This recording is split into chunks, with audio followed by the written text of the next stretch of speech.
All right, welcome to Define Insanity. Joe, first of all, I'm sorry I'm late. I was at the gym. 808. I thought he was doing that thing like we did as a kid, like 8008 boob. Well, that's 2 zeros. What did I say? You said 8. I just did 808. It was a time that I was arriving. What if Justin was intentionally late just so he could tell us he was at the gym? Yeah, no, I think that's exactly what he did. I put in, that's what the way said. Working that's out. what the navigation app said. I know, I was working out like a madman. My arm's burning because I did so many. Did you hear? I did 100. Oh my God, that's so spot on because actually it's very similar to what happened, my experience at the gym today. So I was working out at my condominium gym. All right, now this is like, this might as well be a museum. What are you, 87 years old and blind? There's literally a medicine ball in there. All right, it might as well be a relic from the past. But either way, that's neither here nor there. It's next to the condominium pool. Right, so we got these. There's a lot of older ladies, but there's also a lot of younger ladies that come in and use the gym. They're in and out, in and out. So there was a girl walked in, and she wears a bikini. Older? It's condominium. This isn't fucking Hollywood gym. No, But under 65. Dude, she was like 24. Are you kidding me? This is like, she was a fucking hot, probably someone's daughter. I don't fucking know. She's probably looking for old guys. Look, all I know is I never saw her before in my condominium. And she walks into while I'm pumping iron. I instantly go into Ron Burgundy mode. As soon as she walks into it, first of all, I got the movie Over the Top. Sylvester Stallone playing because I like to work out to Sylvester Stallone. How'd you even get that plane? That's always a panty steamer. Yeah, no, but we did you turn the hat backwards when she walked in? I did. I explained like a machine. Well, let me get to the story. I get to the point where I explained to her. I just want to wait. How'd you get over the top of on the TV? It was on TNT. It's an old VCR It play. was on TNT. They had it on TNT. He just brings a fucking tape with him in the gym and puts it on. Travels with the First of all, VHS. This is what I watch when I work out. It's funny that you say that the gym does have a VCR. Sure it does. But that's, regardless. So she walks in. I'm watching Over the Top. I'm pumping iron. I'm doing whatever curls and my version of it. And she walks in. I instantly go 98. 99, 100. And I drop the weight to go, ooh, it's a deep burn. The worst part is 5 pounds doesn't really drop like Shut 50 up. does. First of all, I was doing heavy weights. I was doing like 30 pounds. Oh, that's good. But I was only on like 4, right? So I'm acting like I was doing She it for a long immediately time. filed a complaint with the condominium management. I thought The best maybe, one, but the best part was you were probably really struggling on the fourth one. So I was. It looked 100. like Yeah. it. Well, 30-pound Very curls are not convincing. easy. Come on, dude. I'm a push-up guy. I'm finally going to the gym. That's good. So I'm where did proud this of you. lead? Did you get her number? No, well, this led to me not impressing her, first off, but I didn't give up. That's so crazy. I figured, she's not into this machismo stuff, right? So I changed the channel to Women like when you keep trying. Well, no, yeah, I changed absolutely. I changed the channel to Jeopardy, and I moved over to the Nautilus. So I wanted to show that I'm flexible, and I got those those flexible muscles, and Sure. I got the brain muscle going on. So I'm awesome at Jeopardy. By the way, I don't know if you guys know this. I'm a fucking genius with Jeopardy. Like I'm lights out. No one can beat when me. the in show's Jeopardy. on like reruns and shit like that. And Well, you remember no, shut up. There's no look. Bottom line is, I'm watching Jeopardy. Okay. And I'm nailing everything, but my adrenaline's going like Yeah, crazy. sure. I didn't realize what I sounded like. I'm fucking yelling out Jeopardy answers like fucking Macho Man Randy Savage while I'm using the Nautilus. I'm going like, I love that there's a Nautilus. It's next to the Bowflex. there is. It's an amazing gym. It's I have perfect to for me. find this condominium is like from 1974. I just picture like 92 Yeah, everywhere. exactly. The Alhambra condominium. Yeah. So I'm yelling out all these Jeopardy answers like Macho Man Randy Savage while you're doing the Nautilus and everything. And I'm like, all right, this isn't working either. So I switch it back, because, ooh, yeah. Over the top again? The Ottoman Empire. That's not working. She's not digging it. And I realize I hear myself. Yeah. So I go back to Over the Top. Now I'm like, all right, what do I do? What do I What do? part was it on? Oh, it was right in the middle of the movie. It was right where the part where he does the over the top thing, where he puts the hat That's what I'm backwards, talking about. and he does the hand thing where Iconic. his Dude. 3 fingers go over, Yeah. and he gets the leverage. Over the top for the That's all you listeners gotta do, though, is a arm stare wrestle her. movie. All you got to do is stare at her dead in the Stallone's eye. finest film. Yeah. Put the hat backwards. I didn't have and a hat. Finger the dumbbell Well, just like so, and that would have been it. But that was my Panties wet, opening. gone. That was my opening because Yeah. she asked, "What is this? What are we watching? She did. Do you mind if I change the channel? What are we watching, old man? Can you turn this fucking That's shitty basically movie what it off? was. Over the top is like an old movie. Like it's my parents watching like the Andy Griffith Show Of course. in the gym. You know, it's the same thing for this generation. It's like, hey, Grandpa, turn the channel. But I calmed down. I didn't come back at her with the Macho Man Randy Savage voice. I came back at her calm. I got myself back. That's good. And it started to work. I explained to her what happens when Stallone puts the hat backwards and he does the over the like a top machine. move. Right. That's Once right. that hat turns backwards, it's all no bets longer are off. human. It's all bets are off. And I started to explain that, and she started to get into the movie. Right? So we stayed in the gym until the fucking movie was over. Working out, she's doing her thing, she's doing her little fucking bicycle. We start fucking around with the medicine ball. I'm being funny with the medicine ball. I'm fucking around with it. I'm bouncing around on the medicine ball like a goddamn acrobat. Like I'm doing all crazy shit, doing fucking somersaults with fucking weights. I'm on fire, right? Okay. And then I got her number. Oh, nice. Well, not her phone number, the number where she lives in the condominium. Oh my All right, God. that's So that's creepy. even better. Well, yeah. creepy as Weird fuck. flex. Wait, is that creepy? He's like, I didn't get her phone I number. only know this because I followed her Yeah. to her apartment. I know what her wallpaper looks Wait, like. was that creepy asking which number she lived in? You'll find out when they serve you a restraining Do order. you think she gave me the wrong number? Which I would have to be check now. absolutely priceless. If you go in and knock, and it's like a little old Asian woman, like in Happy Gilmore, on breakfast, like that. And she just fucking abducts you. Yeah, She that would was be great. really hot. Her nipples were popping because she was in a bikini. She's and a grandmother, It's a for Christ's condominium sake. pool. It's not heated, so it's like a cold pool. So her nips were popping. She walked in, nips popping. That's why I'm doing the Macho Man Randy Savage voice. I was off kilter. You can hear my voice right now. I'm still a little off kilter. Yeah, could I ask you something though? What was your nipples like? My nipples were fine. The fucking gym doesn't even have air conditioning. It's like a goddamn sauna in there. All right. But she walked in, those things were blasted. So you got soft nipples. She's got hard. Yes, it'll never work. No. Well, What I are you think doing? My dude? nipples were so soft that it was so hot in there they might have been inverted. You guys are right? You're not made for each other. You're not made for each other. Well, no, actually we are. Her nipples are sticking out. Mine are inverted. Your She can nipple fuck me. areola uncompatible. Yeah, no. All Her that, nipples can go in my all nipples. that opposite attract stuff, it fails Doesn't- at the doesn't apply to nipples. Why nipples. do you assume she's an opposite? Because she's a hot young girl? That she's absolutely. That's exactly. Why is that opposite of me? How is that opposite of me? Because here's the thing. We were bonding over an old movie called Over the Top with Sylvester Stallone. I was we really hit it The only off. way an age gap like that works is if a man is extremely wealthy. And I'm not Absolutely. saying you're not wealthy, but like I'm they- not different wealthy. ways. I'll say that I'm not wealthy. I'm I'll just be the saying first one a to say younger that. girl's only going to be with a guy our age if they're like loaded. Wrong. 90% of the time you're right, but you can't say The other that. 10% She's daddy different. issues. You can't daddy account issues. for. Okay, well, you can't account for a guy who knows his movies, Right. And, True. and introduces. He over the he brings a top. lot to the table. Dude, I got like 7 Jeopardy clues right in a row. I cleared a whole category in Macho Man Randy Savage's and voice. he quoted half of Over the Top along with the movie. I'm like, so she "Ooh, must have been yeah. impressed. What is the Ming Dynasty? Ooh, yeah. She's like, she texted her friend immediately. She's like, I met the one. You think so? Wait, are you mean, being I- sarcastic? Is he being sarcastic, Joe? No, I think so. I mean, look, you keep mean, on look. using that Tibetan semen, bro. Yeah, your could skin is popping right Nobody now. knows how old you are. I thought you were 17 when I walked in. Did she It ask looks you like your you're age? actually getting younger. Well, she didn't ask my age. Well, then for all she knows, you're her age. But I have a trick with that too. When girls ask my age, I tell them I'm higher. Like if I'm 44, so when they ask my age, I'll be like, I'm 49. I add years to it because like then they're that. like, "Whoa, he looks so young. How does he look? That he must have good genetics." And then like these pheromones, everything starts going in their Yeah. brains. Genetics. Yeah. all this like, oh wow, I want to have sex with this person and Yeah. make babies because if he looks that good at 49, his genetics must be off the fucking Absolutely. charts. That's kind of like the same thing I do with my hairy bush, right? I grow it longer, so it gives the impression of a small penis until I stick it in, like we talked about. Remember? yeah, Yeah, yeah. it's Same thing. Yeah, yeah, I- just Same like thing. yeah. Yeah. so I'm the opposite. with you. I shave mine really low. Yeah, we so talked it looks about that. bigger. It's- yeah, but then Right. they're like, We never asked Casey. false Casey, what do you do with advertising. yours? False advertising. You know, I get a. He looks like a crop top guy. So it's actually more. Do you put those like It's like braids? I do the kid and play where it's like it's a picked out afro with a flat top. I would imagine That's Casey would do amazing. like, when the girls come back from like a Jamaican vacation, they got those little beads Just in their one? hair. Yeah. Just one? He does like the little beads. I get the white girl vacation braids. Why do girls that's do good. that when they come back from Jamaica? They always It's like have the those stupid ultimate fucking cultural braids. appropriation. I know. Wait. So all right, let's get back to this real quick.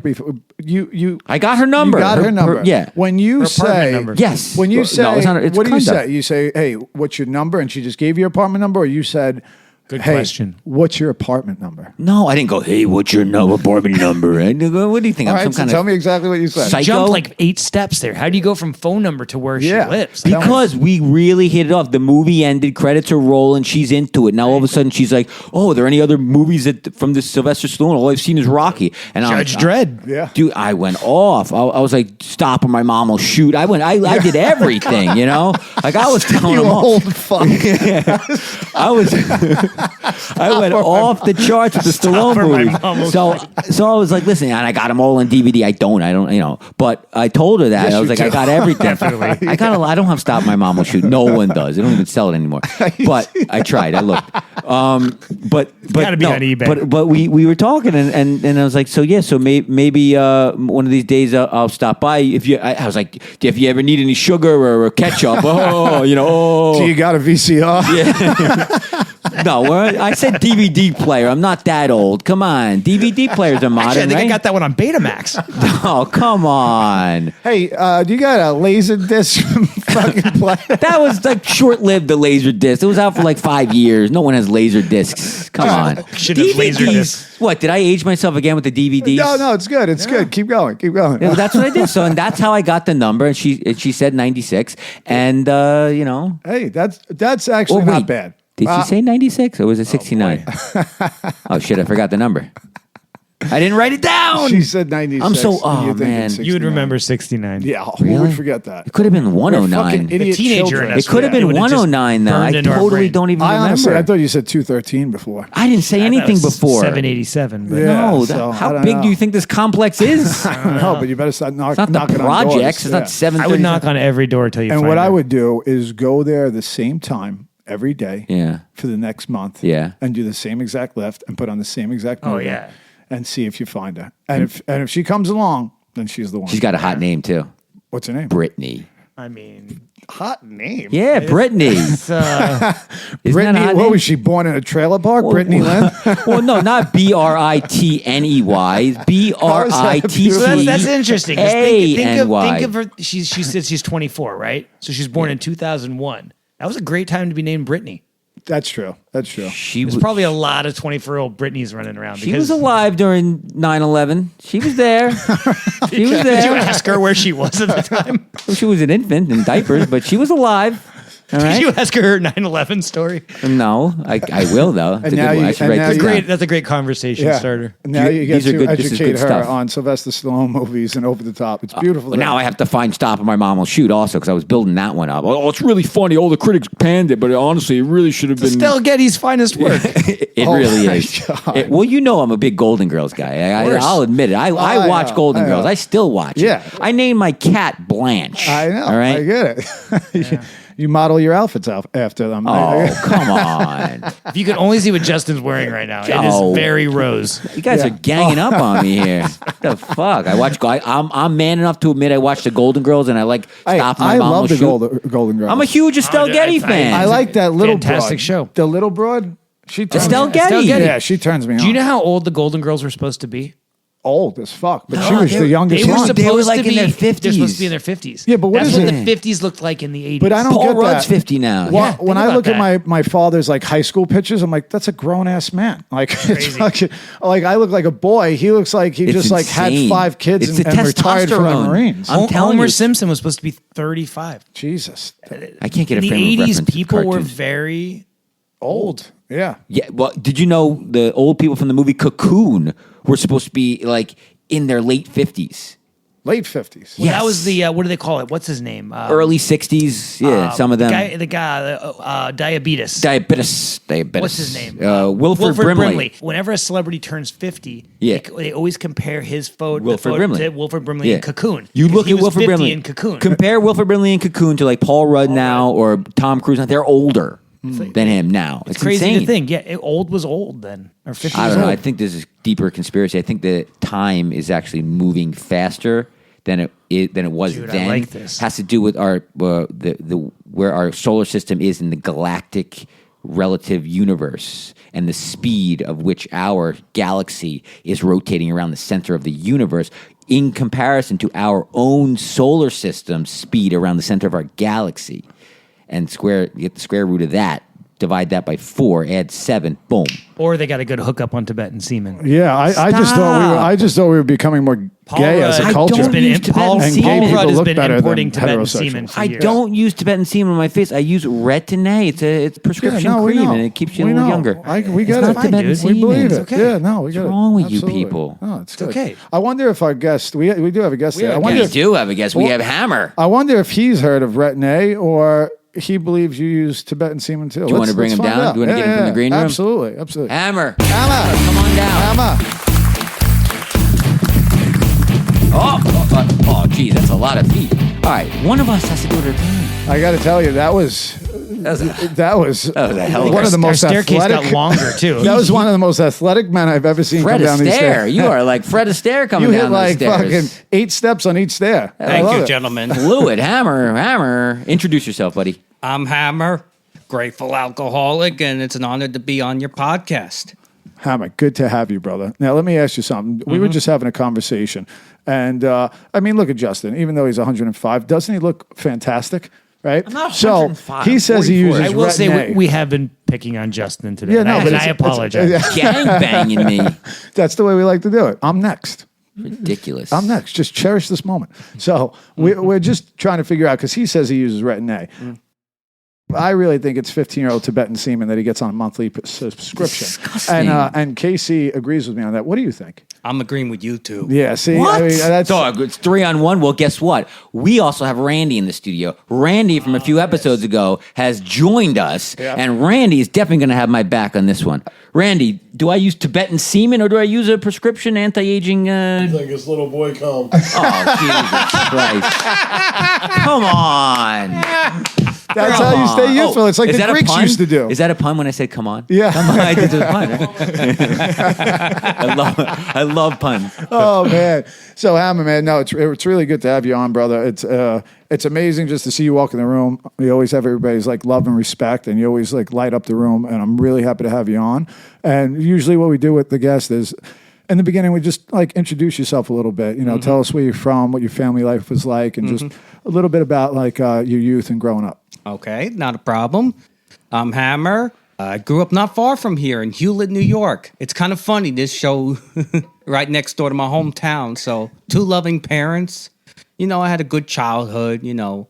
I was diagnosed with autism at 2 years old in 1996. Back in those days, autism was like in the very beginning stages of figuring it out, because it was like a few people got diagnosed, but my parents were really proactive on that. So it's like they were like one of the pioneers of people, you know, advocating for it. I know today it's a lot bigger, but back 30 years ago, it was really tiny. And it's like, it got me an insight how a community, you know, could be strong and loved. It was new. It was relatively new on the scene. I mean, it wasn't really, but 1996. like from Yeah. like popular culture and like mainstream, it really was in '96. Now it's like everywhere. It's like all No, over. absolutely. Yeah. So that was at 2 you got diagnosed. That's correct. I got diagnosed at 2. And then it's like, I couldn't talk until I was like 5, so I was delayed in speech. And it's like my parents sent me to a special school in Long Island to teach me how to, you know, communicate, you know, how to use a little notepad. There was no iPads at that time, you know, Right, to communicate. But it was like a very interesting experience. And it's like I got to meet a lot of different people. One of them, my childhood friend, who's still a friend to this day, my friend Mike, I met him 26 years ago in that program. And he's doing well today also.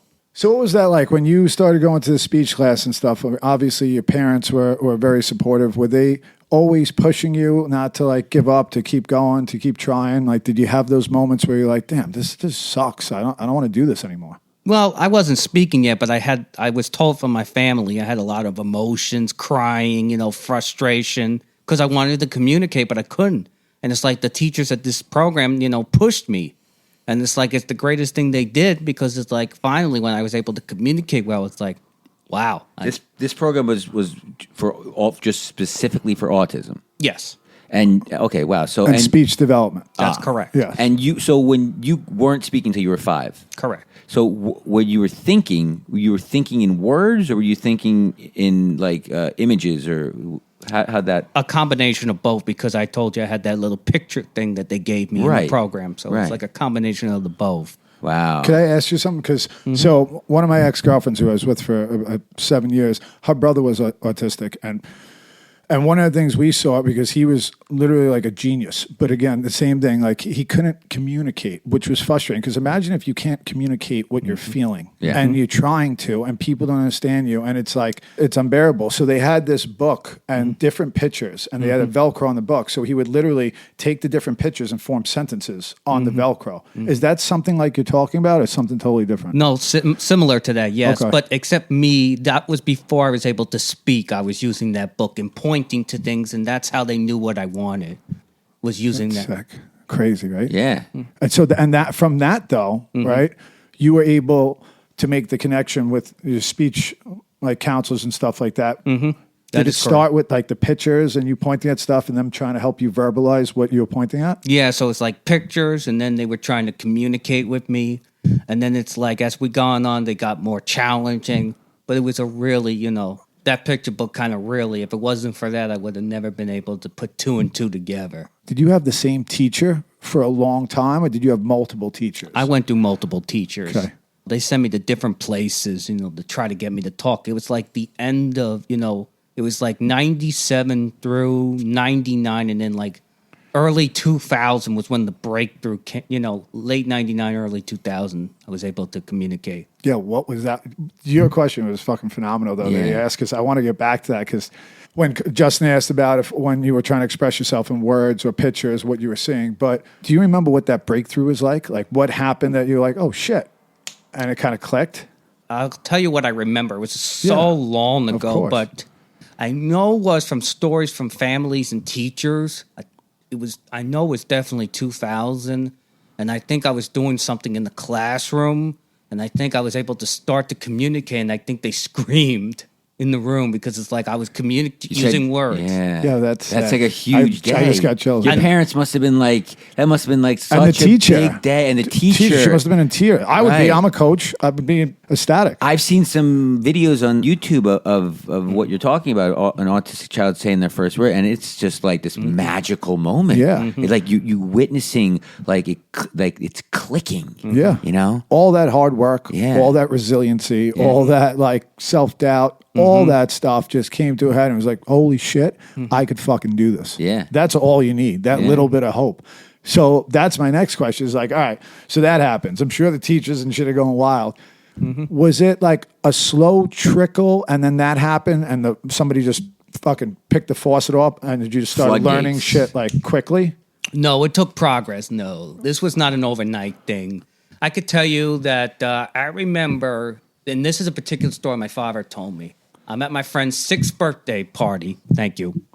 And I say, I'm 6. I couldn't say the words correctly at that time. So it's like... I'm sex, you were saying. You yes. dirty little bastard. I know it. So it's like, it was development. We really did not get into full comprehend until I got like into grade school, like in Hewlett. That's when it really started to come together. So we're in grade school, 2nd grade, and I just arrived to Hewlett Elementary School.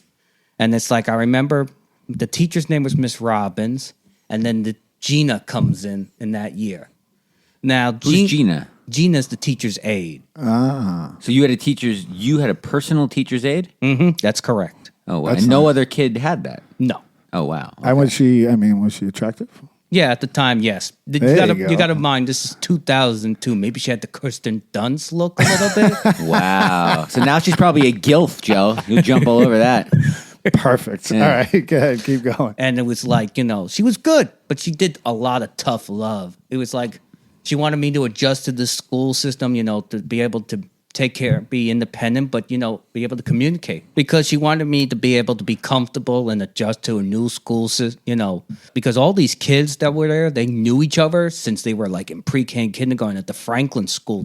Wow. Which is in my district. I did not get that chance to go. So they were already having a lot of bonds. Kindergarten cliques. Exactly. Wow. Kindergarten cliques.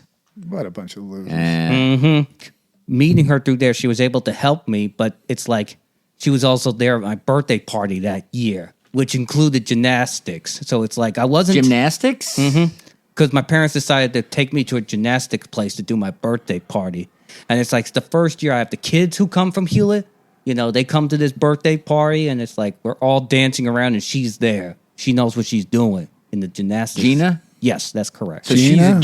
she's a gymnast? She was a gymnast Gina's as a well? gymnast. I'm liking this story. Flexible. Keep going. Keep going. Yeah. So Hot yeah, and flexible. that's correct. Wow. Awesome, dude. But she Some was- people say the same thing about me.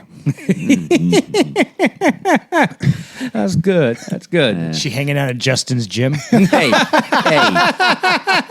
Come on. My gym's all right. I told you. The hot 24-year-old girl was in it today. Watching old VHSs. Come on. Give me a break man. here. Over the top, baby. Over the top. So we cut to the end of the year because I was just talking to my family about this because my memory of this is not that great, but they were telling me Yeah, you're 7 years old, you know? that my school district, which we'll get into more later, they were a pain in the ass with special needs in the beginning. So What do you mean by that? meaning that they were not impressed with Gina and that they thought Gina was a bully. 'Cause I wasn't given a lot of detail, but They basically didn't like Gina. Yeah. that's correct. Yeah. Yeah, I And so get it. she decided to leave because she felt uncomfortable. Oh, that sucks. Yeah, fuck them. I like Gina. She's flexible. She's hot. She's strict. I like that. So Gina leaves, and then I get into third grade, and this new aide I get her name is Lauren Tableman. I remember her very well because it was like she was beautiful. But Jeez, she's the luckiest kid in the world here. What are you fucking to get these hot aides following you around your whole life? Yeah. Awesome. So this is the next year. yes, Okay. and I'm in Miss Hargrave's class. And funny coincidence. Wait, Miss Hargraves? Yes. You know I her? might have to cut this out, but she lives next door. Hewlett Elementary. I know her very well. We're very, very good Oh, friends. well, I hope we don't have to cut this out. It's so Well, awesome. now we do. That's very wild. But anyway, We'll bleep out the name and Just ask her if it's okay. So it would Yeah. be cool to have this in. Even the conversations that were happening right did now I about did I just derail it? this in. Were you about to shred her? No, No. no, she was a lovely woman. No. No. The reason I'm Such a bitch. No, just kidding. You know what? Let's bring her in. Come on down, Lauren. Is she hot? Like a Jerry Springer show. Come on down. So is it your baby, Hammer? That's all we want to know. We have the DNA results. Oh, paternity test. All right. So you get into this third So Miss grade. Hargraves is your teacher now. yes. Say it again because we didn't. Okay. So you have this amazing teacher. Yeah. Go on.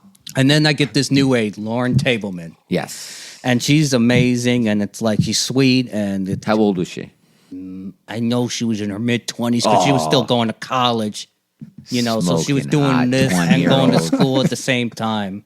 But what was that like? Because I remember you saying that Gina was tough, right?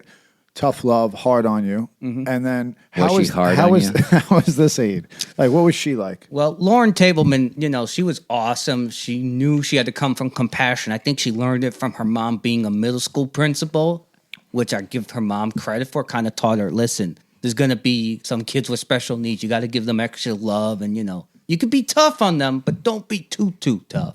Right. So it's like I give the credit. She was really wonderful person. And, helped me connect with the kids really well. That's Yeah. awesome. Because some of the kids came up to me, hey, do you remember this Lauren Tableman, years later? And Oh, it's like, really? she left an imprint. Really did. Those are the special ones. I like how you use that phrase imprinted because she obviously made a long lasting impression, not just on you, but on the kids in that class too. Because I don't know, kids are fucking mean, right? And they could be really make us feel like outcasts. Especially if you're different and you got a teacher's aide following you around and it's just no one else does. It's completely different. And That's kids right. are just assholes. That's right. sometimes, So yeah. and correct me if I'm wrong, but it sounds like this teacher wasn't only good to you; she was good at like creating a community and an environment in that classroom with Yes. those other kids. That is correct. And it was like one of the best grades I was in. And it was like really beautiful. So lucky. Did you only have that aide for third grade, or she followed you into fourth and fifth as well? She followed me in the fourth and fifth, and that's when things got really easier. Once we got that connection in third grade, I was able to do really well at Hewlett Elementary. being able to connect, make friends, and it was like really beautiful. Did I deal with a classic bully? Yes. But it was like one time, and then it's like, You had a bully? yeah. What was his name? I don't remember his name. It was a he, right? Yeah. Hey. I really don't remember. But it was like a long time ago because he didn't understand about people with autism. Now, I think in 2004 or 5 is when it was. It's like nobody was really, it was still infancy. But most people were talking about other things like what was on television, the election that 2005? year. 4 and 5. Yeah. Yeah. Eli Manning just got drafted. That's correct. That's probably what they were talking about. The great Eli Manning. So did the trust that she built in you help you as far as kind of like you said, just opening up? And is that when the floodgates opened, that 4th and 5th grade where learning just started taking off, feeling more comfortable around others started taking off, feeling like part of started taking off? Yes, Okay. definitely. Because it's like once I graduated Hill Elementary, I was now going to go to Woodmere Middle School where her mother was the principal. And is she following you there or no? No, she leaves because she's getting her degree. But I know her mother is still the principal there, so I'm in good hands. So, but what was that like? Because that had to be a little scary and fearful, right? You have this lady that you've connected with that has helped you grow so much and probably opened your eyes and opened other people's eyes to you and special needs and opened your eyes to other people. Because I'm sure it's hard growing up with that and people treating you differently. So you can't help to almost get a stereotype towards others too and build this defense mechanism like you're going to fucking hurt me, so I'm either just going to keep you away from me or hurt you. So you have this woman that is with you for 3 years and like helps you grow exponentially. Okay. And then what's that like? Were you scared? Were you fearful going into middle school now without her? Yes, I was a little bit scared. Yeah. Yes. But she said, I promise you my mother will help you out. And it's like, So she says that to you and you were just like, all right, yeah, I'm going to be okay. I'm going to be okay. And her mom said, we got all these resources you can use. I'm going to get you connected. And it's like, it takes a little bit of time. But it's like, as I go on through the middle school years, it's like I do something out of the ordinary, like in 8th grade, run for class president. You ran for class president. Sick. Nice. Justin was president of his rehab. I was president of rehab. Yeah. It's a little different than class president. Not something you put on your resume. You know? Because I remembered this, a friend of mine, back in middle school, he said, you got to run for president. And I'm like, why should I run? Why not? Why not? And it's like he came up with the slogan, you can't touch this. And, Oh, hammer time. Yeah. Of course. That's fucking sick. and That's amazing. That actually It's too legit to quit. that got That's awesome. me the win, actually. Of course it did. I was voting for you. As soon won? as you said Yes, that I did. So tagline, you were dude. the president? Oh, Yeah. man. Did you give speeches? And First Yeah. speech. Everybody suck my dick. That's what I'm the president now. Motherfuckers. No, I'll tell you a story about a speech. So the middle school just built a brand new gym, and I was asked to give an opening speech to the new gym. Christen it. Yeah. Exactly. It was awesome. beautiful gym. So I don't exactly remember I say, but it's like, as your class president, I want to welcome you to this brand new gymnasium. And it's like, I have an open door policy. If you want to add something or you want something changed, let me know. There's one particular, I remember kids coming up to me, we want pizza from the pizza place, a local pizza shop in the school lunch menu, once a week. So I pushed that through the, the powers to be. You fought for your Dude, constituents. you were a prison. Yeah. You were a prison shot caller. Yeah. Fucking awesome. Top dog. Yeah. And Yeah. we got that. We got that pizza place once a week, and kids loved it. Even I did. Yeah, of course. Who wants that shitty fucking rectangle pizza? How the hell do you make that? Wait, no way. just popped my head. So, wait, Randy, let me ask you a question. Was there a president of your prison when you were in prison? Did you have like a president? No.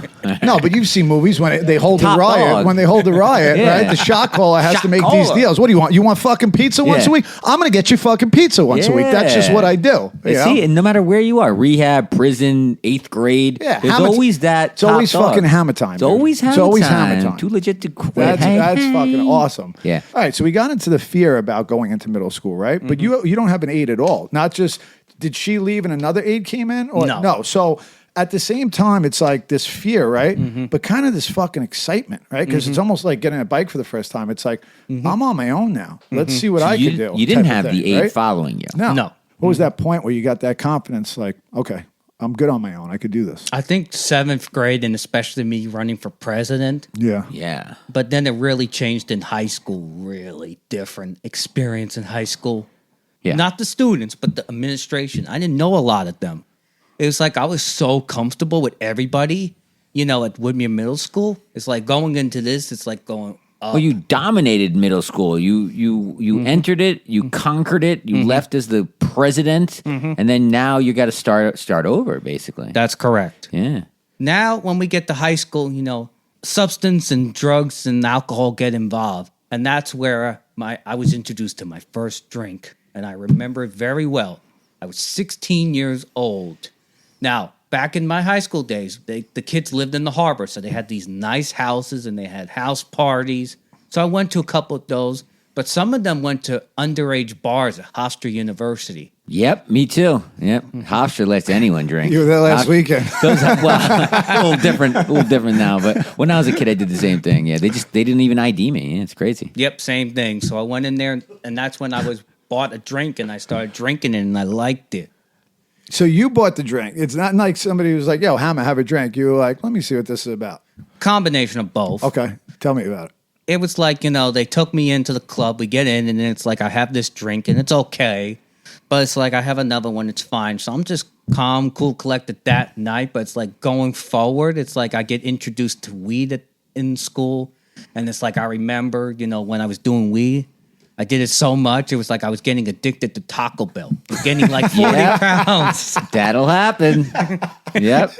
See, everybody wants to talk shit about weed. All you're going to do is get addicted to Taco Bell. Taco Bell will be out of business. You're not going to ruin your life. Yeah, without weed, there would be no Taco Bell. Yeah. Cheesy gordita crunches, oh my God. Yeah, leave the crack and heroin alone.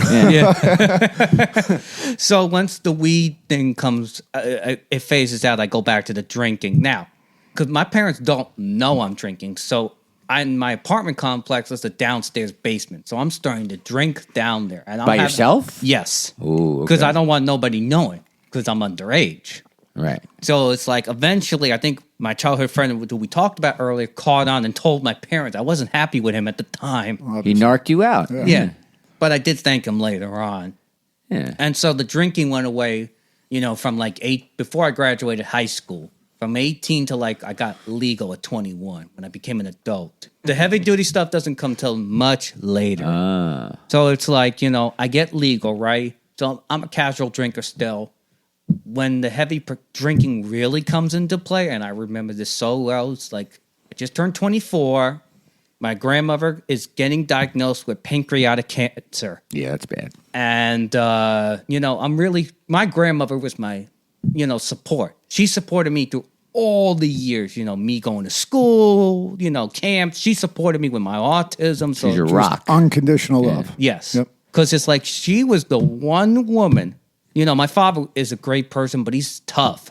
The one person that my father did not want to mess around with my grandmother. Because my grandmother would give it back to him. Yep, that's right. She protected me. She was my protector. Was she like a big, strong woman?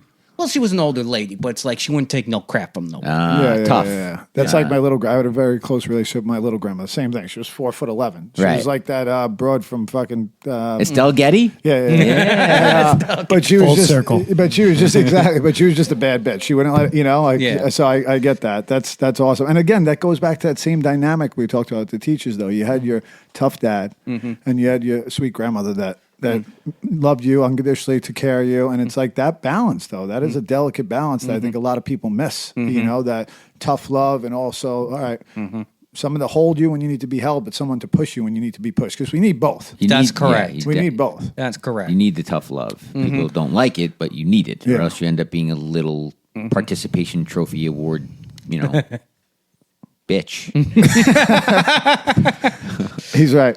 Yeah. So your grandmother gets diagnosed with pancreatic cancer.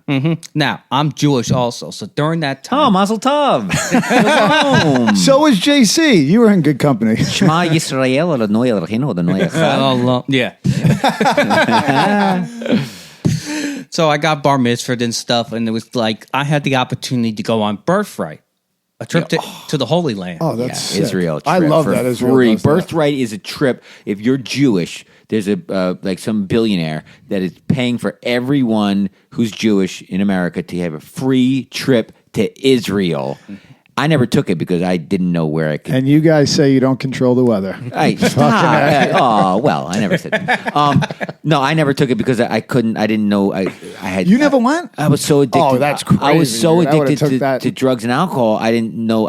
They got plenty of them over there. Yeah, but I didn't know that. Oh, yeah, you know, I I get it. knew I could have my No, drugs and alcohol. At home. I didn't know if I got there, I wouldn't get any. I so. get it. My Jewish wife says that these birthright trips are actually a way because they want you to meet other Jewish people, so you will Propagate. you'll propagate Yeah. and so Make like, more Jews. She believes that it's all a big plan in order to introduce- Reproduce? well, To make keep more things Jews? moving. Yeah, to make more Yeah, Jews. an orgy. There's not that many Jews. We need more Jews. It's a good plan. It's like what's that movie, Lord of the Rings? A ring to rule them all. Yeah. An orgy to rule them all. That's Oh, what they're thinking. Joe. That's what they're Not thinking. an orgy. We just need a few more Jews. Hitler, he had his little run, and we lost a bunch. Yeah, but you guys are coming back strong.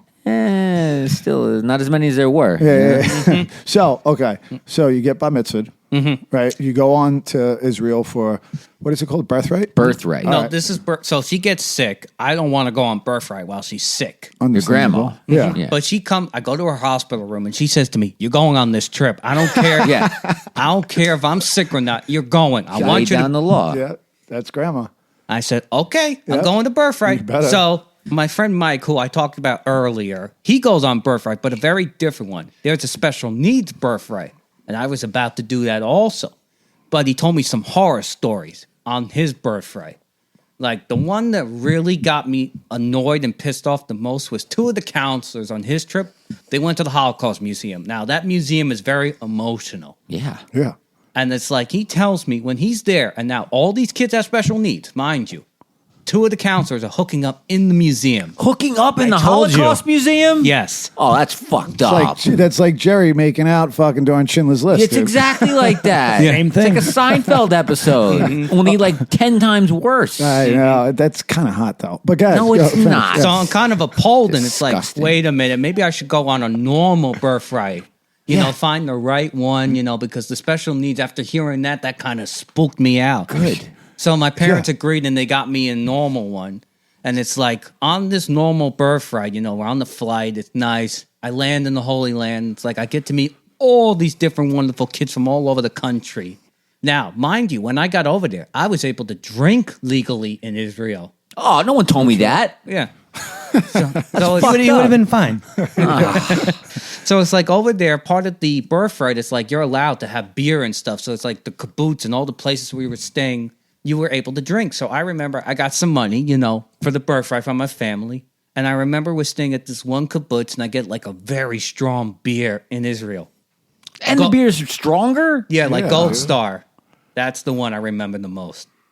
I get Gold Star. I have like 1, 2, or 3 cans of that. It's like, whoa, that thing gets me. Those things are fired up. It's like Yeah. Canadian beer. Yeah. Exactly. Like moonshine. Yeah. But that's not where I got the most fucked up on that trip. No. So I get that. I have a little bit in Tel Aviv. Wasn't that the crazy one? And this might throw everyone surprised. In the holiest city, I get really wasted. Jerusalem? That's correct. That's the one to do it in. It's It's a celebration, bitches. Yeah, we get to Jerusalem, the holiest city. It's like Jerusalem is like Washington, D.C. to Tel Aviv to New York. Yeah. And it's like over there, it's like we're in the warehouse part of Jerusalem. And it's like I remember we're drinking, I'm having these beers, and then I have a couple shots. I start, my head gets a little dizzy, and it's like I'm getting really wasted, and I'm like not remembering what I said. And I go to the party room with 2 of my roommates who love drinking. I pass out on the bed. In the Holy Land. In the kibbutz. In the kibbutz. Yo, every time I hear kibbutz, I hear it the way he just said it. It sounds so dirty. Like, yeah, I took her home. I put it right in her kibbutz. It does sound like that. Right in the kibbutz. What is a kibbutz? Can somebody tell me? Because I just think it's an asshole. I believe it's an old, it's an old wooden ship used in the Civil War era. Okay, that's one meme, but kibbutz means an old hotel, like an old, Okay. what they house students, That That's makes how- sense. Okay. That's how they do it for these birthright, a lot of these trips. Okay, so go back to what you were saying. You passed out in the kibbutz. Okay. I wake up the next morning to go have breakfast, and one of them calls me out. Do you remember what you said last night? And Not I'm a clue. No. And then she tells me what I said, and I'm saying, oh my fucking God. It's like, I really said that when I was wasted and she had to almost carry me back to the hotel. But I immediately apologized to her and I said, I will not do that again the rest of the trip. But it's like, You probably said, let me put in your kibbutz. That's what you said. I'll never say it again, I promise. now the reason why I bring this up is that was my introduction to heavy drinking, was that trip. Wow, you went to the Holy Land and got introduced to heavy drinking. Yeah, That's a crazy story. It's a pretty good story. Yeah. Now we fast forward, we get back to the States. And I'm doing a little bit of the drinking, but my grandmother passes away that September. I go on this trip in the summer. Sorry about that. So she passes away, and it's like, I'll tell you the moment that really flipped the switch. So we get the call in like September that she passes, and we're at the house, and I'm shaking like crazy because my mother sees her dead body, inside, and it's like, ah! And it's like, I'm freaking out, and I'm shaking like crazy. I never shake like that. And that was the moment I flipped the switch, and that's when I turned to drinking because I was alone. She was like the one that guided me. Now it's like, what am I going to do? Yeah. So it's like, this is where my drinking begins, the journey I go through. The bad drinking. Exactly. Yeah. So in the beginning of my bad drinking, I start locally over here. I remember Rockville Center, Croxley's, Great wings. Great buffalo wings. Yes. Croxley's, yeah. And Dark Horse, all the local stuff. I'm banned for life from Dark Horse. But it's too expensive. So I said, I got to go somewhere else. So I end up in New York City.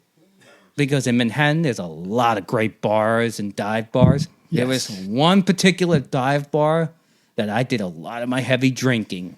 Coyote Ugly. That's a real place? Yeah. Like in the movie with Piper Perabo? Yes.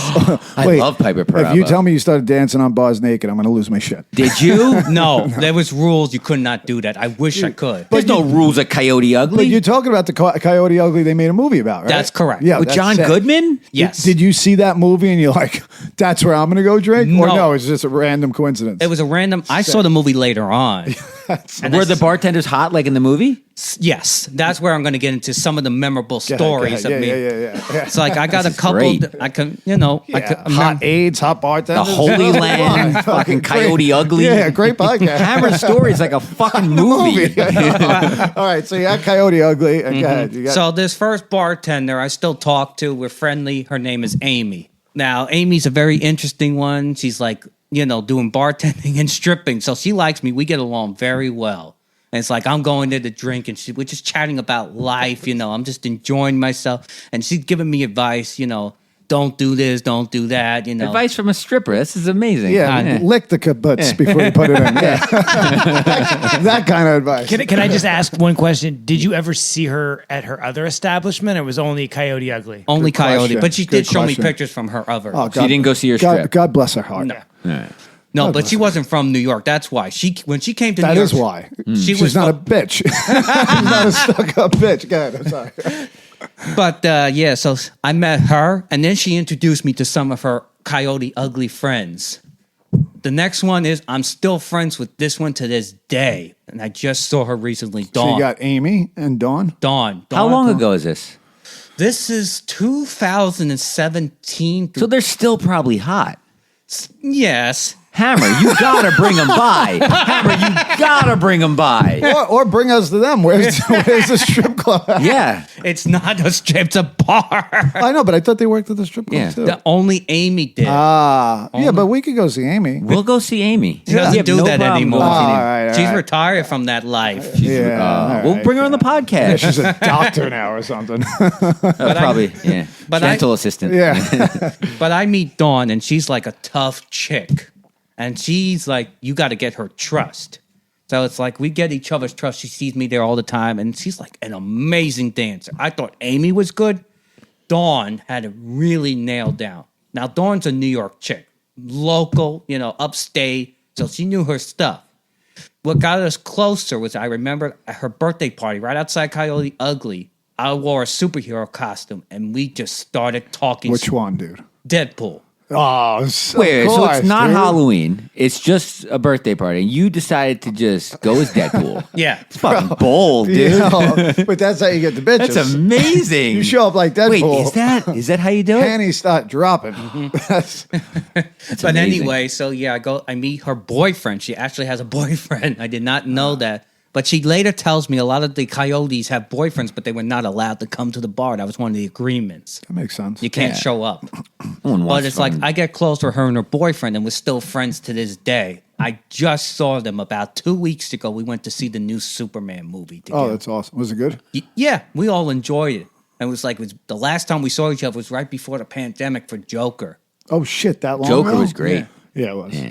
So it's like, we're still tight, love you, Dawn, great person. Shout out Don. Yeah. Next person, at Coyote. Oh, she's really memorable too. Her name is K-Day. Coyote. You went to Coyote one night and you made lifelong friends with every fucking waitress / stripper No, at Coyote Ugly. This is not one night. This is multiple months. We're All right, talking. whatever. Either way, you went to a bar and you made friends with every single bartender / stripper in the place where they're lifelong friends and you keep in touch with them. Well, what a great decision, though. He's like, all right. Yeah, great decision to bring Hammer on this podcast because Hammer, you got to bring these chicks down here. But he's like, Rockville Center, this is ridiculous. I'm paying all this money for this. And then he's like, Right. look at the location he picked. First Yeah. try. This Unbelievable. is like ridiculous. Okay, good. So, You really got a nose for the kibbutz. you do. Now, K-Day, she's a special one. She's from Kentucky. I don't meet too many people from Kentucky, but Nope. she's like out there, outgoing. We just connected because we both had crazy energy, and she was dancing, and it's like, good person, but, another interesting one was a girl named Jessie from Alaska. All these girls are from These are different all- places, too. wait, are What they the fuck? What is this, the Coyote United Ugly? Nations It's all of bars? Coyote Ugly, What's right? going on here? Yeah, so Coyote has many locations, but the New York one is one that makes That's them- what they're trying to They get to. recruit from all over the country? I'm Yes. sure. Oh, like the movie, right? That's Isn't that- exactly, yes. Oh, wow. But it's like I was enjoying it. And then at the same time, I'm going to these doctors because, my kidneys are starting to act up. And it's like, my doctor sees something and they send me to a gastro in New York City. From the drinking? Yes. And mind you, this is like 8 or 9 months into the heavy drinking. So it's still around 2017, 2018. Yeah, we're getting, yes. How many days a week are you at Coyote Ugly just taking down drinks? So I mostly did it on weekends, but sometimes I snuck in during the week. I really don't remember. Gotcha. So 8 months is just hard going after it and drinking there, drinking And it's everywhere. like nobody knew. I kept this quiet. You had a secret double life at Coyote Uglies with How a old bunch are you of at this strippers. point? This is I was amazing. 23, 24. And nobody knew nothing.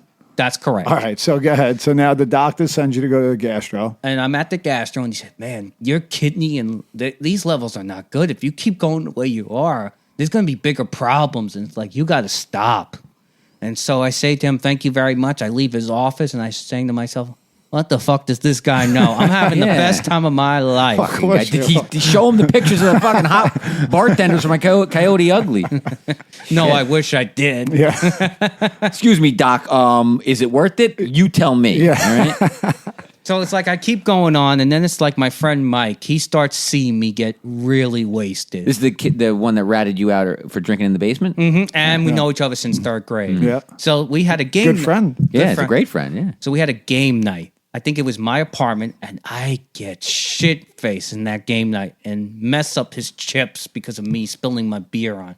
And he gets really upset. I never see him this upset. Could you spill beer on his potato chips? No, not potato chips, like poker chips. Oh, all right. Yeah, like you got board. to keep them dry, man. If you Yeah. want to shuffle them and shit, you can't have wet chips. I'd be more pissed if someone spilled beer on my potato chips. I mean, That's they're ruined. That's Yeah. understandable. But it's like we're doing that, and then it's like him and another friend, they yell, "What the F are you doing?" It's like we don't even know you anymore. You gotta get help. You gotta change. And I'm like saying to myself in my head, "Fuck you guys. I'm enjoying this." So this like goes on, and then it's like right before I remember his mother confronts me and said, "You gotta get help or something. You gotta stop this." And it's like I just take it in, I shrug it off. What finally got me to say, okay, this is enough. And I remember it very well. It was July 24th, 2018.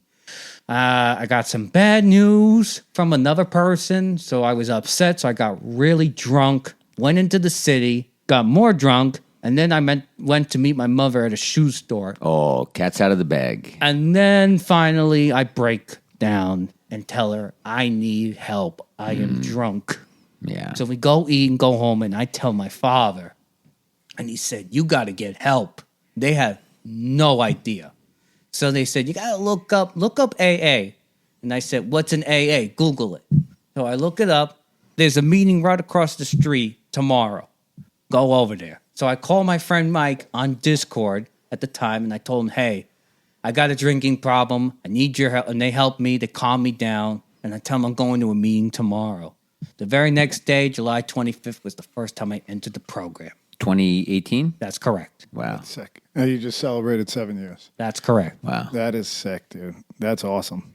What a That's good story. I'm just still like processing Well, their whole story. I'm in awe at there's your just- life right now. There's just so much to it, and like I'm glad that you went through all that, because I know your story in recovery has been like all of ours, ups and downs, like me and you talked about the other day, but continue to push forward, continue to be resilient, right, and persevere, and just again, we have our bad moments, we have our bad days. It's not the end of the world, but we keep moving forward, right, and we keep growing from it and getting better. But one of the because your story, there's so much depth to it, right? It's not just the drugs and alcohol, and I deal with you so much because I was really close with my grandmother too. Like when my father and brother went away, my mother went back to work. Like I was with my grandmother all the time. She was my best friend. And when she died, like I'll never forget, I harbored a lot of guilt from it because I didn't get to the hospital on time.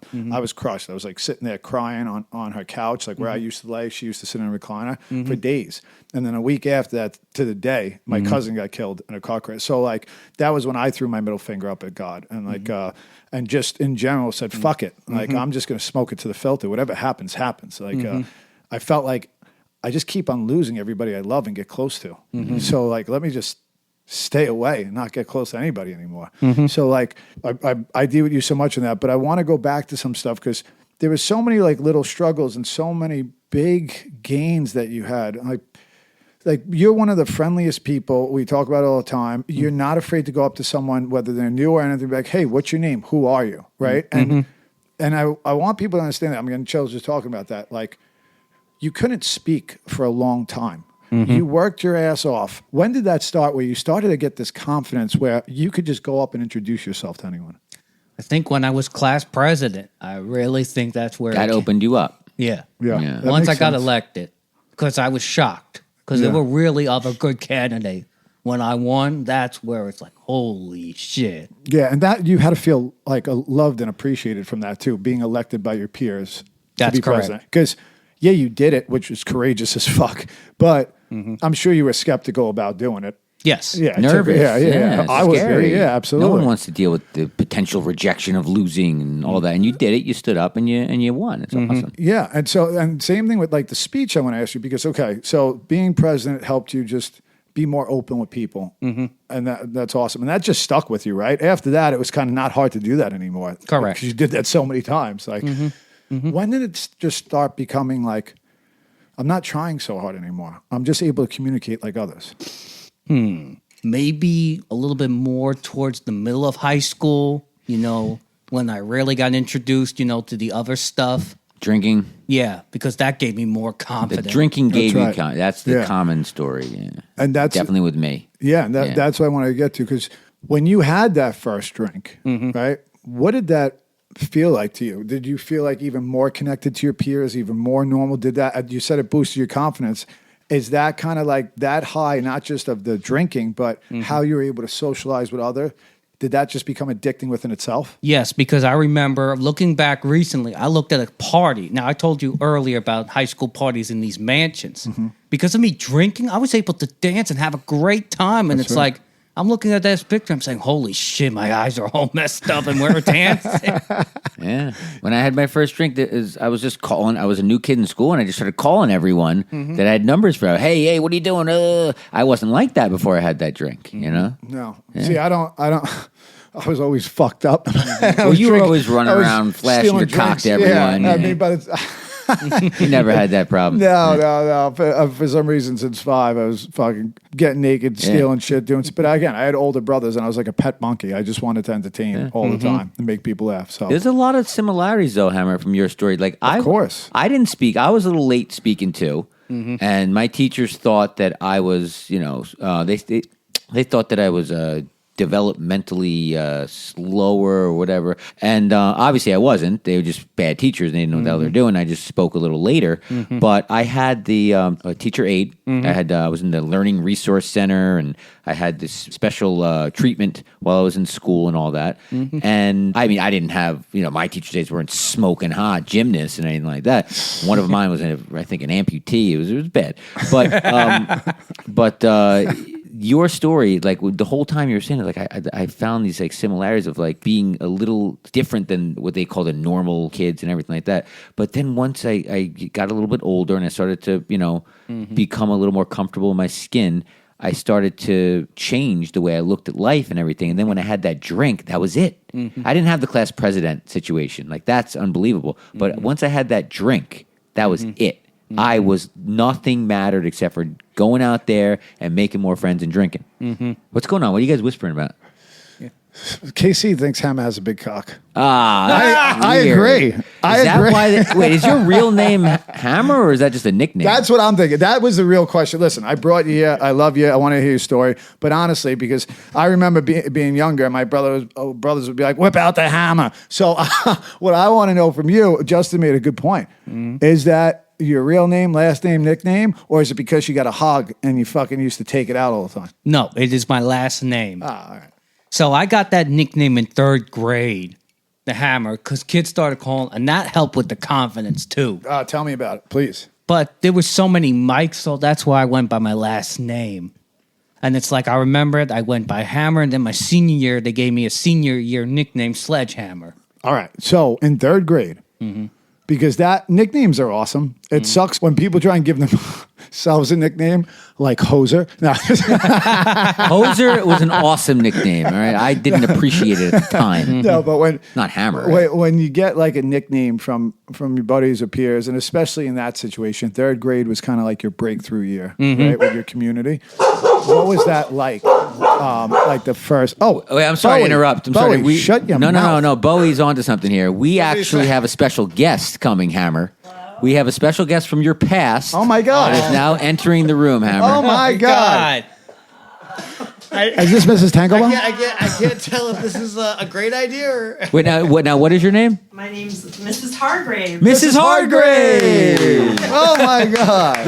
The teacher from middle school, right? This wasn't set up. This is not the Jerry Springer show. Elementary or middle? Good. Was she Elementary, 5th grade. 5th grade Oh, I teacher. missed up. So welcome. So Hammer, how do you feel seeing your old teacher? Oh my God! So nice to meet you. Time. It has been. It's such Although nice I see your mom all the time, so I get updates. Oh, yeah. Yes. Because my mom worked at Costco, so she goes. That's right. Oh, that's awesome. But she's retired now. Yo, it's crazy because he was just telling us a story, Yes. talking about everything, and he brought you up. He was bringing up different teachers' names, aides, people that impacted him, and then he brought up your name, Keith. He's like, wait a minute. We might have to cut this. I think I know her. Yeah. She's next door. And now we're not cutting that. I knew it. No, that's all. What a coincidence. Yeah. You're all grown up now. Oh, yeah. Like a gentleman. That's right. Thank you. Did you know he became class president in middle school? I did not know that. He was it was El 8th grade. Presidente. That's yeah. incredible. Yes. I And mean, he he ruled was with an only- iron fist like Stalin. Yeah. He was like the mayor in 5th grade. Yes. Wow. Yeah. See Oh, that? wow. Yeah, From that's local awesome. politics to national. Look at you. Yeah, that's awesome. This really turned into what's that show? This Is Your Life? Yeah. We're gonna start bringing people down one by one. Yeah, who's next? Yeah, that's awesome. I still can't believe it. Yeah, There's a lot of male energy in this. Yes. We're bringing down know. half the staff of Coyote Ugly. Wait, are you serious? That would be amazing. yeah. There is a lot of male energy. I know we can't help it. Even Bowie. We got one girl on here. It's Frankie. Where's Frankie? Frankie the cat. Yeah. Frankie the cat. Miss Hargraves, do you have any products you want to plug while you're on here? Just my favorite barber. She knows a guy. Well, who's your favorite? Is it KC over here? Our producer? That's right. KC the barber. All right, I'm gonna have to try him out now. Yes. I'm gonna have to try. Been waiting months. That's right. All Miss Hargrave. Thank you, Miss Thank you so Hargrave. much. It was Stop so it. nice to see you. Good to see you as always. Thank you so much, Mrs. Hargrave. It's welcome. amazing meeting you. That's so crazy. I Hargrave, can't believe that she was been just an next honor. door. That's wild. Thank you. We heard stories about you, and you are an amazing woman. Yes. And no, I'm serious. And Said nice things. What do you remember about 5th grade? I'm curious. Well, I remember you encouraged me. You gave, you worked with my teacher's aide, Lauren Tableman. You remember really you two worked really well together. That's so nice that you remember that. Yeah, because it's like I remember I told in the story, and you can hear it in the podcast. Like when I had my first aide in 2nd grade, it was like them and the school district didn't really get along. Oh. And it's like when Lauren came in, you and her really clicked. Yeah. And it's like you helped encourage us to bond and, the kids.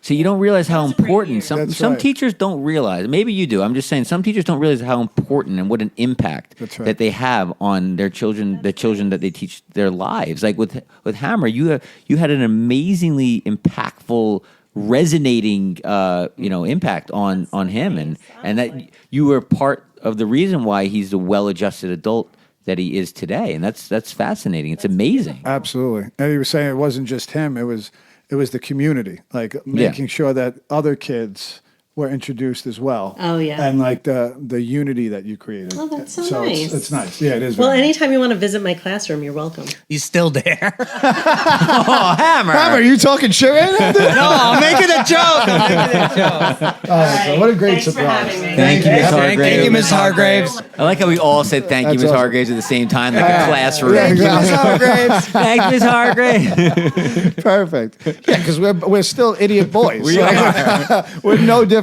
We don't change. So, yeah.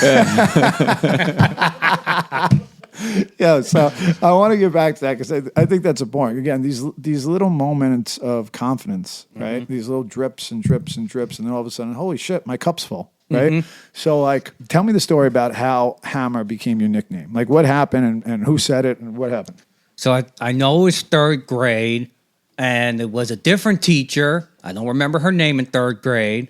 I think, some of the kids were finding out about my name, Michael Hammer, and it was like, hey, let's call you Hammer. It's just so catchy.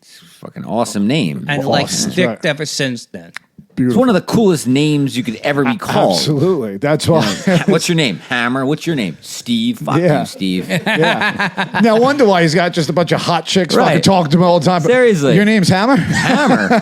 Let's get to know this guy. Jeez. Yeah, that's awesome. That's a great story. I like that because you have a lot of depth to your story, like I said, and it's like sometimes we gloss over these things. Obviously, you haven't because you realize the teachers that have impacted you. Those little moments to help build your confidence, right? And that's why I asked about like when the floodgates kind of opened up because sometimes we all see the finished product and we don't. And then we get stuck in our own shit, whatever struggle we're in or whatever effort we have to put in and feel like it shouldn't be that hard. And all we're doing is looking at somebody else's finished product. Yeah. And we don't see how fucking hard they work to get that finished product. And we don't see the light at the end of the tunnel. We just see the struggle and we want to get out of it. Meanwhile, that struggle is like the one thing that's going to help us push through and grow. Yeah. And that's the only way you grow is through struggle. It's just a really amazing story. And like one of the things I want to ask you about in high school, right? After you got that confidence for the first rank, because right now, even though you have this adversity of special needs and you work through that adversity, right?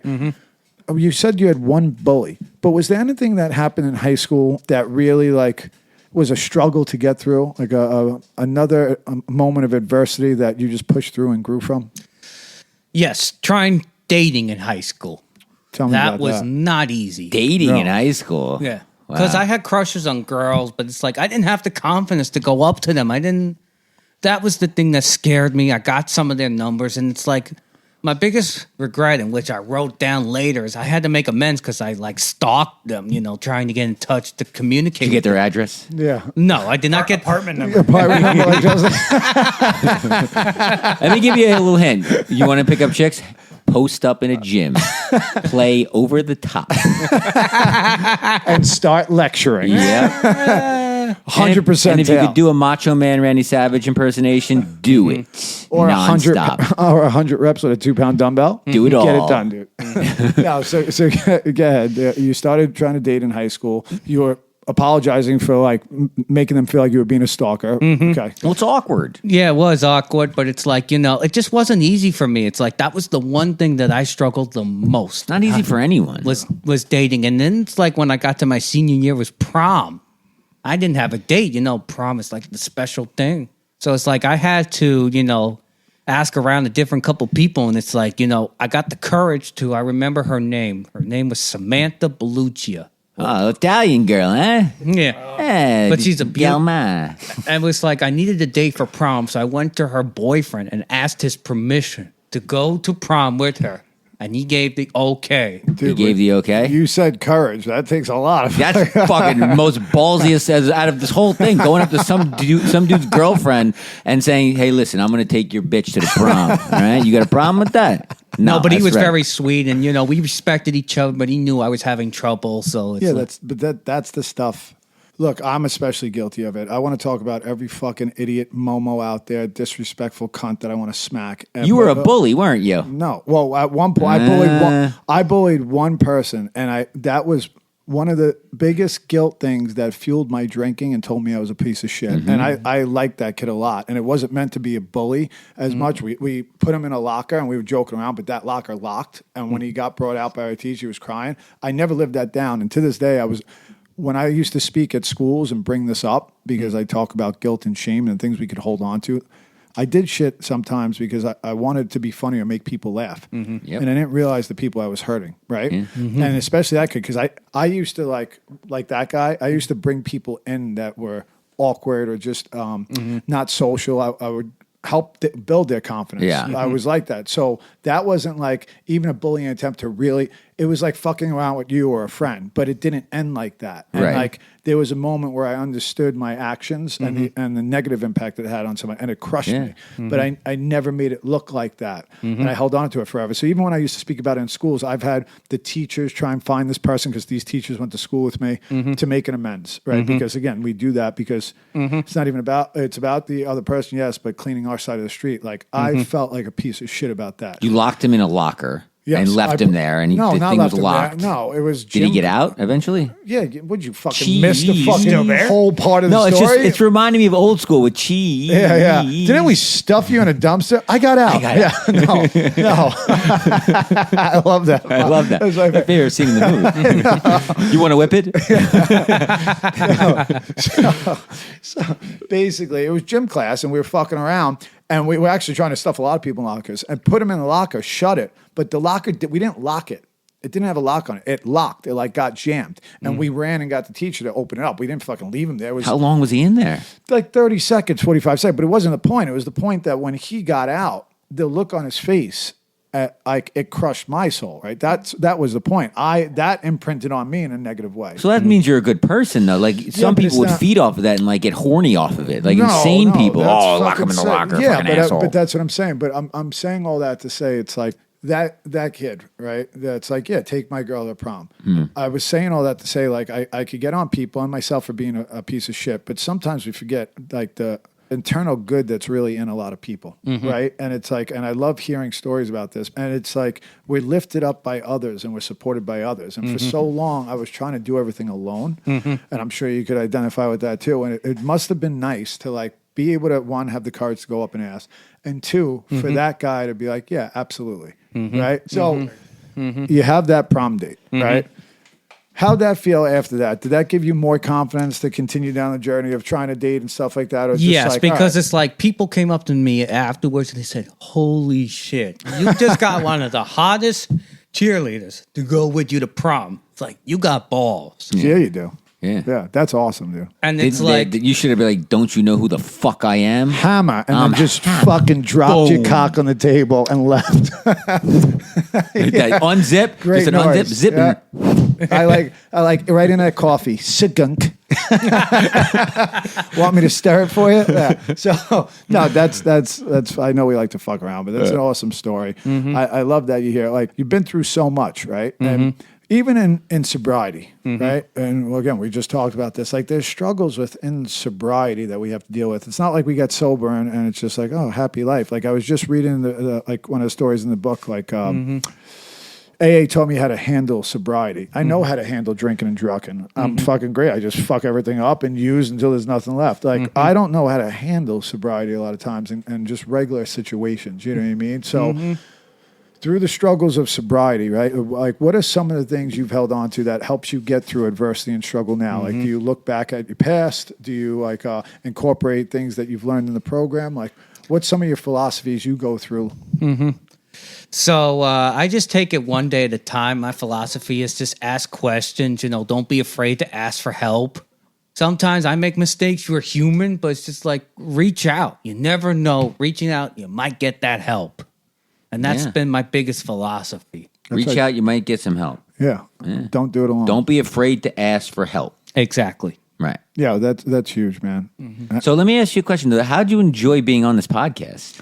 Oh, I enjoyed it. I know we had a lot to tell, and I got more down the road. It was really fun. Yeah, no, that's and awesome. seeing your old teacher? Yes. That's wild. That What a was, coincidence I that cannot believe is. that. I still can't believe that happened.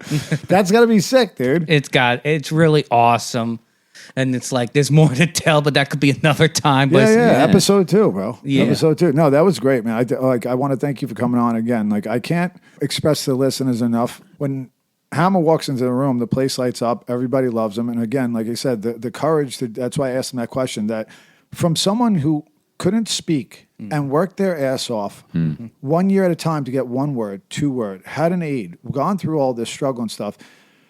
How outgoing he is, how social he is, how warm and comfortable he makes other people feel around him. Yeah. Like, that's a fucking gift from God, right? The ability to make another human being feel warm and comfortable in your presence, to me, that's one of the greatest things. Like that, your grandmother had that, right? My grandmother had that. That's a beautiful thing, and you do that with every single person you come in contact with. So I appreciate you so much for what you do, and the fact that you came here and you were courageous enough to put your story out there, because It takes courage to It come on takes here. courage, man. It Most takes of the people courage. I ask are like, nah, I don't want to do it. I don't want to do it. I don't want to do it. no, but you're gonna. You help so many people already, and you're gonna continue to help a lot of people. So I appreciate you, and thank you so much for coming on, man. And like how you became who you were.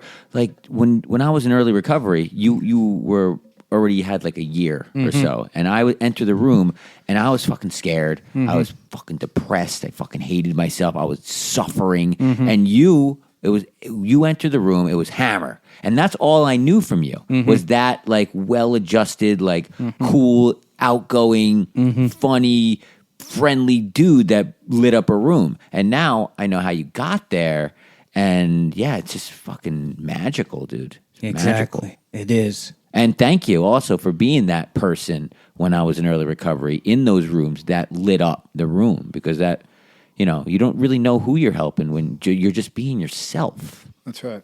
It's unbelievable. So thank you, brother. Thank you. I Jim. want to ask, You're the because man. you do seem like a guy who knows people. Have you seen Sal? Oh yeah, have you seen Sal? Sal's missing now for what? A long time, a month now. It feels Absolutely. It like. could Yeah. be 6 years for all I know. I have It feels no- like an Well, eternity. is he Jewish? Is he on his birthright? Maybe. No, I- on birthright. Sal? Yeah, because I thought Is the Russian. Sal Jewish? I'm Which just- Sal are we talking about? I thought. Big, Sal. Sal. you know? Sal. Yeah. The guy. Sal. With the thing. From Young. Yeah. Sal. oh, Jean Jacket Sal works at Stop and Shop. you mean King Colin? Yeah, yeah. I just saw him the other night. He's fine. Wait, what? I saw him the other night. Wait, time out. We've already contacted the police. We've Several filled out Amber Alerts. missing dude. persons reports have been filled out, and you're telling me you just saw him where? I thought he was in space getting an anal probe. I thought he was getting like Right in the kibbutz. Yeah, we thought he was kidnapped by Russians and Chinese. We didn't know what was going on. So you're saying he's just at King Cohen chilling? That's He fucked. just at King Cohen buying stuff or working or He's whatever. working there in the deli department. All right. This whole so, time? listeners, I think we got to confirm this. Handling meat. We Yeah. gotta check it out. Take a walk to King Cullen. Get yourself a pastrami sandwich. Ask from for Sal. Yeah, King yeah. Cullen in Island Park. Yeah, No, Ocean. I'm sorry, Rockville Center. yeah. See if Hammer's telling the truth here, because we haven't found him in a while. But we'll look. We'll look. I think we're getting warmer. Yeah. Well, Hammer, thanks. It's been great. I appreciate you. And one last time, I got to ask this last question. Can you bring those strippers on the show No, for us? no, Oh. no. do you have a big cock? Because you should with a name like Hammer. I got an average. Let's put it down. Oh, he's so humble. I can see it popping out of his shorts right now. Come on. Ladies, what do you think that all that sound was coming down the stairs? Yeah, that was a tripod leg. walking down the Poor stairs. guy has to lift fucking 50 pounds every time he walks around. God bless Fucking his soul. pogo stick. Want to talk about adversity and overcoming things. Good job, brother. All I right. love you. Love you guys. Awesome. Love it. Bye.